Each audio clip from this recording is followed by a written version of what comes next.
Hi, I'm Tom Glaser, licensed psychologist. This is the third in a series of webisodes that aim to help people discover simple, everyday things we can all do to create more satisfying, fulfilling lives. Join me in listening in as three of the happiest people I know and psychiatrist and best-selling author Dr. Henry Emmons talk about how resilience and health dramatically contribute to their overall life satisfaction.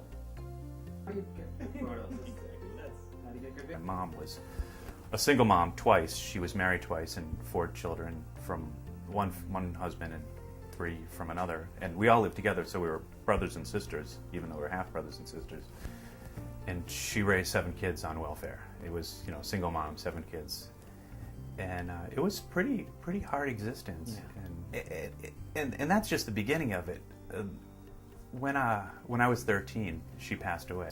So throughout all of this and having a hard life, I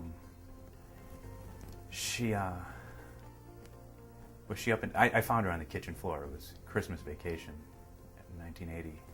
I think of resilience as being another inborn quality, something that is just part of our nature. And my view of resilience is that it is that ability to be able to experience whatever slings and arrows life throws our way and not succumb to it, not become overly depressed or overly anxious or sick in some other way. This is going to sound completely and utterly cocky, but I really do believe, and I don't know where it came from and how I have it, but I really do believe that I walk around with a higher form of consciousness than most people. I do have a sense of awareness that I believe that other people just do not have. I do believe I see things. I think my eyes are wide open to the entire world at all times. I talk about 7 roots of resilience, or 7 sources of this. The first 3 are all physical, and that is managing your energy, which is largely done through exercise, but there are a few foods and other practices that keep our energy going. But exercise is a really good way to keep energy alive because it makes your body respond to a stress that you're purposely giving it. Your exercise is a stress to the body.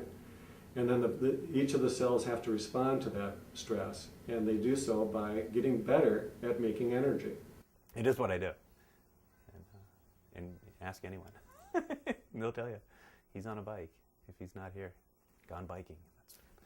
Another of the physical sources of resilience is keeping your brain chemistry balanced. This is especially important for people who have experienced depression or anxiety, but again, it's important to all of us. And keeping brain chemistry balanced, I think the best way to do that is through diet. Through choosing a diet that's really right for your body. And in my books I talk about different body types, different constitutions, and that the diets required for those are slightly different for each person. But if you're paying attention to that, eating the foods that are really right for you, it's a really good way to keep brain chemistry at a healthy level. For some people, adding a few nutritional supplements is also good, and I would say medications are really the last choice in that. They don't really normalize brain chemistry, they just manipulate it, but they can do so in a way that is helpful if it's done wisely. The third of the physical things I call aligning with nature. And by that I mean recognizing that we are creatures on this planet, that we have to pay attention to nature and the rhythms of nature. We need to pay attention to our own body's requirement for rest after we've been really active, and alternating between stress and recovery from stress, between activity and rest, between being awake and active during the day and sleeping really deeply.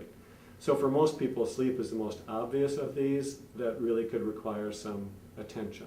I brought it, actually. You did? Good. Mm-hmm. I want to hear. So they say, if you're stressed, take a deep breath, and you do that. Why? Because on a biological level, you're calming your nervous system, but it's also, in my experience, putting you in connection with with nature in the present moment. When people find that they're very stressed or they are unhappy, I usually say to them, are you breathing? Like, take some time, notice how you're breathing. Be aware of your breath. And a lot of times when people are stressed or when I feel myself becoming stressed, it's because either I'm not breathing or it's becoming very shallow. And so when I take that time for a deep breath, I have learned that I become much, much happier, much more in a present moment. The last of the two roots of resilience I consider to be in the realm of the spirit or the heart, you might say, and that is cultivating a good heart and creating deep connections. So I'm a practicing Buddhist and have been for 14 years. So that means I sit on a meditation cushion and I have meditation teachers and I study and practice those teachings of the Buddha. And so that brings me a profound sense of joy, actually, unlike anything else.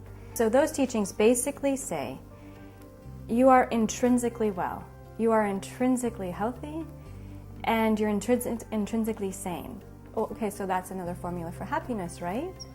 So I think like that, and now I've really embodied that. Like I've heard those things for many years, which is pretty countercultural actually, right? I mean, that's not really the message we get necessarily. But somehow I've just bought it. I buy it now, and it feels like it's in my cells, and I believe it, and I sort of live from that place of, okay, I am and so are you. And so the worldview changes, right? When I have a belief that everybody around me is basically good. Those 7 things, it encompasses a lot of who we are as human beings. It pays attention to the body, the physical self that we have to pay attention to. And I think it's really important to emphasize that if we don't have healthy brain chemistry or good energy, or we're not aligned with our own natures, it's pretty hard to do the other things. It's not enough to make you happy or really joyful and it's on its own, but it's got to be there, or the other things don't have a real chance to fall into